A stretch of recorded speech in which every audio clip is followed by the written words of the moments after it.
Hi yogis, welcome. Namaste. Thank you so much for being here. I'm really excited to talk about two very amazing aspects of our yoga practice that can help us to unlock secret levels and dive deeper and deeper into our yoga practice, into our exploration of the self. And these layers are called meditation and pranayama. Now, you may have heard of meditation before. We'll start here. Sit back, meditate, focus. These words are common. And I think meditation has, there's a lot of feelings around it, for sure. I'm wondering when I say the word meditate, what comes up for you? Could be, I meditate all the time. I meditate when I'm listening to music. I meditate on the environment. I meditate, or it could be quite the opposite. No, meditation, that's not for me. I could never meditate. So there's, like yoga, there are a lot of feelings that come with the practice. And there's a lot of misconceptions that also are associated with the practice. So the goal, the objective here is to define and describe what it is to meditate, how it weaves into our yoga practice, and how we can use meditation as a tool to go deeper into our practice. And then the same thing with pranayama, which I will explain after meditation. Okay, so what does it mean to meditate? Meditation is a practice. It is one of the limbs of yoga. Yoga is described in the Yoga Sutras as being an eightfold path towards self-realization. That eightfold path starts with the yamas and the niyamas, which are a code of ethics and guidelines for living. Then it moves into asana, seated postures, pranayama, which is breath control, pratyahara, which is sense control, dharana, focus, dhyana, meditation, and samadhi, which is self-realization. So, along this path towards getting to know oneself, we do some things. We live in a certain way by certain precepts and guidelines. We move our body, we practice, we focus our breath and attention and energy, we meditate. Now, the meditation happens in stillness. So, running can be a very connected thing. It's not meditation in the yogic sense. Music, getting in the zone, can be really awesome. It is not meditation in this yogic sense. Sitting still and being present with your feelings and sensations, observing your thoughts, is meditation. There is a meditation seat right now. You could consider me in a meditation seat with my hips forward, my heart high, sitting still. Meditation can be on a cushion. This is a very specific meditation cushion. You can sit on the block, you can sit on the floor. You can meditate in shavasana, but that's the danger zone because meditation's shavasana. Shavasana meditation is often sleep. You will or could most likely fall asleep. So there's an alertness that comes with sitting up. And I like to sit in a chair because it's pretty comfortable for me. But sometimes I can also get comfy in a cushion. I rarely, actually, most often not, cannot get comfortable sitting on the floor because my body is not flexible enough to maintain a meditation posture, which is a long spine and heart lifted, chin on the horizon. This open heart creates an ease of movement for breath. It creates a free flow of energy.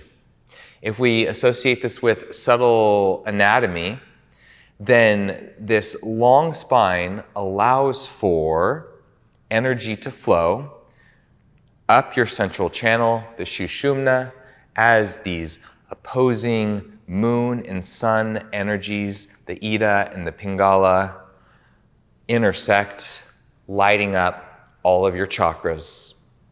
And this energy can help you to understand yourself, bring you into the moment.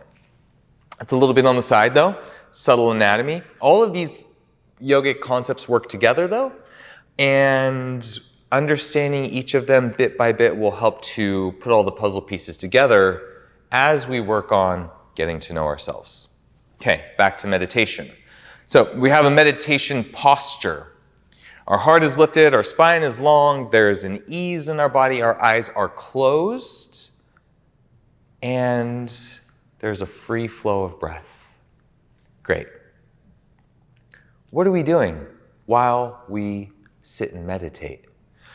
Well, just like there's lots of ideas for how we can meditate. I can run, I can listen to music, I can dance. There's lots of ideas for what has to happen when we're actually meditating.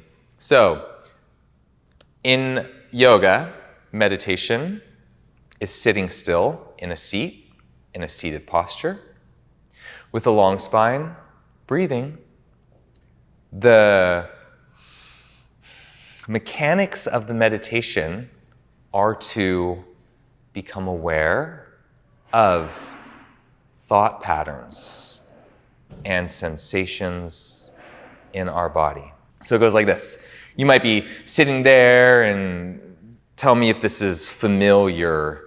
You're sitting down, then all of a sudden you hear a sound outside and you're like, oh, what was that big bang outside? I wonder if there's somebody out there. Are they causing a ruckus? Hold on, do I need to go out there and tell them to quiet down? Or maybe, are they having a party? Ooh, a party sounds good. I think I want to throw a party. Ooh, maybe I'll put on my nice clothes, or maybe I should get some new clothes. Yeah, and I can invite all my friends. And all of a sudden, your mind is just gone, chuck, chuck, chuck, chuck, chuck, chuck, from a sound to wanting to throw a party.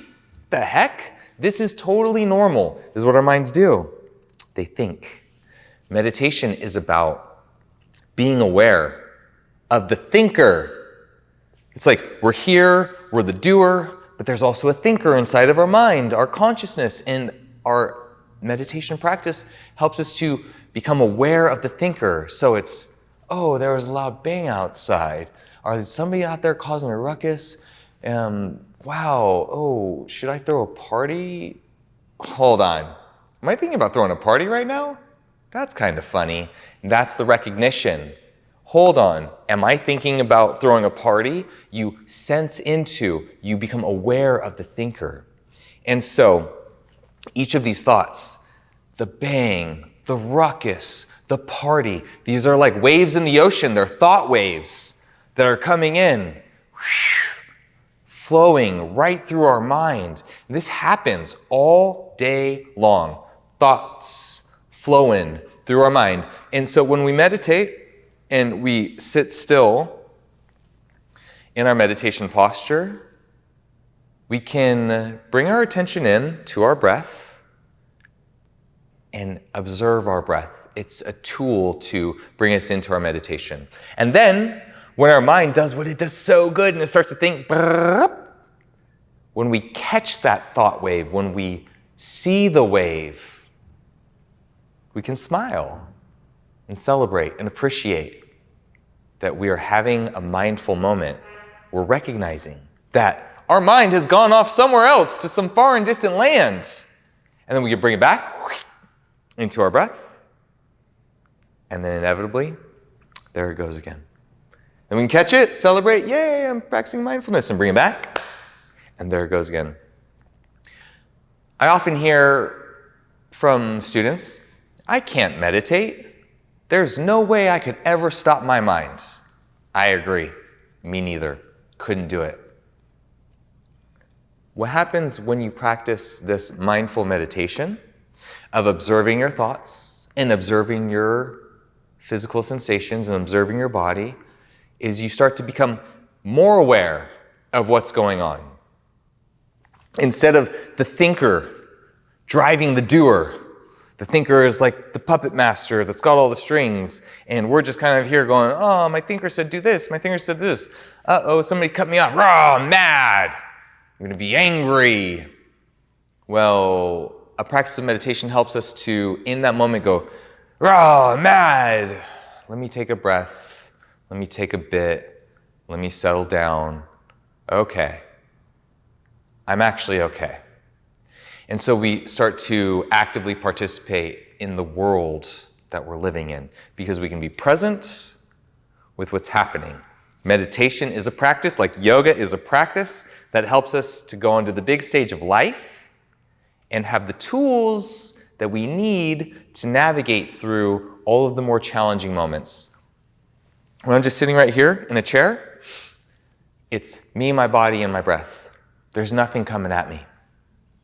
When I go out into the world, there's so many external forces. There's other people, there's situations, responsibilities, priorities, the whole list goes on and on and on. So the practice of meditation provides value for you and your life because it helps you to be aware of what's happening in the moment and move from that place of awareness. Back into the practice. Okay, so mindful meditation, in this yogic tradition, you have a seat, a yoga posture. You close your eyes, you sit in stillness, and you become aware of the thought waves. Here comes a wave, it carries me away. I catch it, and I bring my attention back to my breath. Then here comes a wave, and it carries me away. I catch it, and I bring it back. This is the practice. It's not stopping your thoughts, it's being aware that you have them. And I like this practice. There goes my mind. Oh, I caught it. Hooray, let's celebrate. Because it could go the other way. It could be, dang it, I did it again. Oh no, here I go again. Wow, I'm out of my meditation. I'm so stupid, I'm so dumb. I'm an absolute piece of garbage. Whoa, that one happened so fast to have that negative self-talk. So let's not practice negatively reinforcing ourselves. Let's practice positive reinforcement. In the meditation, the mind goes away and you catch it and you're like, yes, awesome. I'm practicing mindfulness. I observed the thought wave. Let's bring it back. And then, yes, I'm doing so good. Practicing mindfulness and meditation. Let's keep trying. And in this way, we are not only practicing meditation, but we're practicing loving ourselves and speaking compassionately to ourselves. Meditation involves being seated and being still. Involves having an alignment of our body that allows for free flow of energy. Eyes are closed, observation is on, and as these thought waves flow through us, every time we observe, we witness the thinker doing its job, thinking, we bring it back to center, back, and we start again. And that's it. This is mindful meditation. Let's talk about pranayama. Pranayama. So it's like this.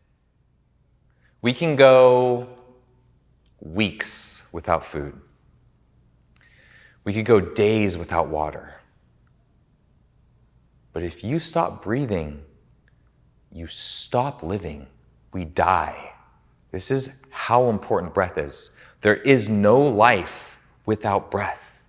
Our breath is our life. And in yogic philosophy, breath is your life force energy. The word for it is prana.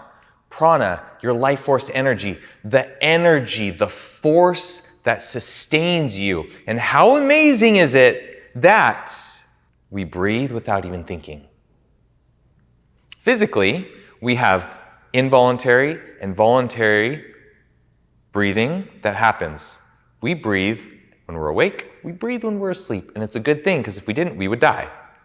Nobody wants that, not anytime soon. We can also think about our breath. You take a deep breath in, you can hold it for a little bit and let it go. We can guide our breath, we can control our breath. If we're looking at the words, pranayama, prana, life force energy, prana, breath, yama, control. I mentioned the eightfold path, the yamas and the niyamas. The yamas are the guidelines, the ethical constraints like nonviolence, like cleanliness, that help us to live a yogic lifestyle. So, pranayama, breath control. We can do it in a lot of different ways. We can breathe in. We can breathe out. You can breathe in 4 counts, breathe out 4 counts, breathe in 6 counts, out 6 counts, breathe in 10. We can slow it down. We can speed it up. We could breathe in 6 counts and breathe out 12 counts and have a longer exhale than an inhale and down-regulate our nervous system. We could breathe in 6, hold 6, breathe out 6, hold 6, breathe in 6, in box breathing. So it goes like this. I'll do it with 4. Breathe in 4, hold 4, breathe out 4, hold 4, and we're back. There's alternate nostril breathing, where you breathe in and out through an alternate nostril. Kapalabhati, the breath of fire, where it's forced diaphragmatic exhalations that builds a lot of heat and activates the energy in your body. There are many different ways to control your breathing. Many different techniques of pranayama. In yoga, in our yoga asana practice, the most common one is ujjayi breath. It's translated to victory breath, victorious breath. It's also called ocean breathing, where it sounds like the waves of the ocean, and it's a breath that we bring into the physical practice of yoga asana to help us focus. Often pranayama and meditation are paired together because they are both limbs in this eightfold path of yoga that help us to get towards self-realization. And self-realization happens in the present moment. When we are thinking about the past, we are consciously in a time that no longer exists. When we're thinking about the future, we're consciously in a time that has never existed. It's not real. It's a story of some far off futurific place that hasn't existed yet. The only thing that is real is the moment that we're experiencing right now. Now, that said, we want to use the past and learn from it. And we want to have an intention of the future and where we're going. But these 2 data points help us to be here. If we're having trouble being here because these stories on repeat, this person did this to me and I want to get back at them. This is what I'll do if I ever see them again in the future. And negative, cyclical, repetitive, no good. We can get out of that. Let me sit down and take 30 deep breaths right now.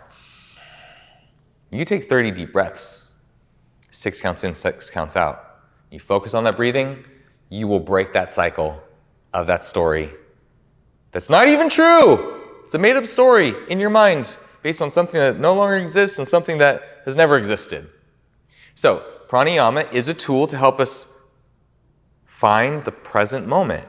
Yoga happens in the now. It is the very first yoga sutra, basically outlining the entire practice of yoga. Yoga happens in the now. But how do we get there? Well, the rest of the Yoga Sutras helps to explain that. And there are practices, there are techniques that support us being present and being in the now. Thus, pranayama and meditation are 2 tools that the yogi can have in their yogi toolbox to help deepen the practice, to help be in the practice, to help get to know oneself. It's good to practice yoga postures, move through transitions, be in holds, but as we start to become more experienced and familiar, we want to go deeper and increase our understanding, and we can do that. Two of the tools, meditation, sitting still in a meditation posture, observing our experience, becoming aware of the thinker, and guiding our awareness into the present moment using various breath control techniques are available for you. They're available for me. They're here for anybody who wants to utilize them. Anytime that you need them, they are here. And there is a very specific methodology. And even within meditation and pranayama, there is some variability so that these tools, these techniques become available for you in a way that fits, in a way that works, in a way that interests you. So, in summary, meditation and pranayama are valuable techniques that are accessible anytime that you would like to utilize them.